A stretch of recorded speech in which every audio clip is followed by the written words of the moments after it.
आज मणिपुर पर चर्चा हो जाए, लेकिन सर्वप्रथम कुछ ही महीने पहले प्रधानमंत्री मोदी ने मणिपुर के संदर्भ में क्या कहा था वो सुन लेना जरूरी है। साथियों, एक समय था जब मणिपुर को पहले की सरकारों ने अपने हाल पर छोड़ दिया था। जो दिल्ली में थे वो सोचते थे कि कौन इतनी तकलीफ उठाए, कौन इतनी दूर जाए। जब अपनों से ऐसी बेरुखी रहेगी तो दूरियां बढ़ेगी। तो सुना आपने, लेकिन 40 दिन से ऊपर हो गए, मणिपुर लगातार जल रहा है। मणिपुर इस देश का हिस्सा है, इस देश का एक राज्य है।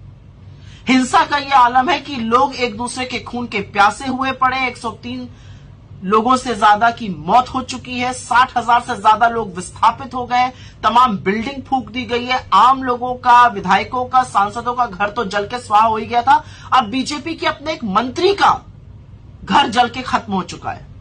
कानून व्यवस्था पूरी तरह से ध्वस्त है। स्थिति संभल रही है, इनफैक्ट बद से बदतर होती जा रही है। लेकिन ऐसा प्रतीत होता है कि दिल्ली की भाजपा सरकार को मानो कोई फर्क ही नहीं पड़ रहा है। स्थिति राज्य सरकार से कंट्रोल नहीं हो रही है। दिल्ली के हुक्मरान हाथ पे हाथ धरे बैठे हैं।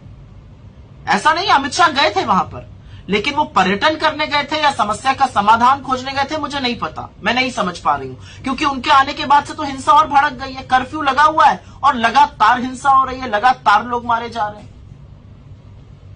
तो स्थिति इतनी कंट्रोल से बाहर कैसे हो गई है?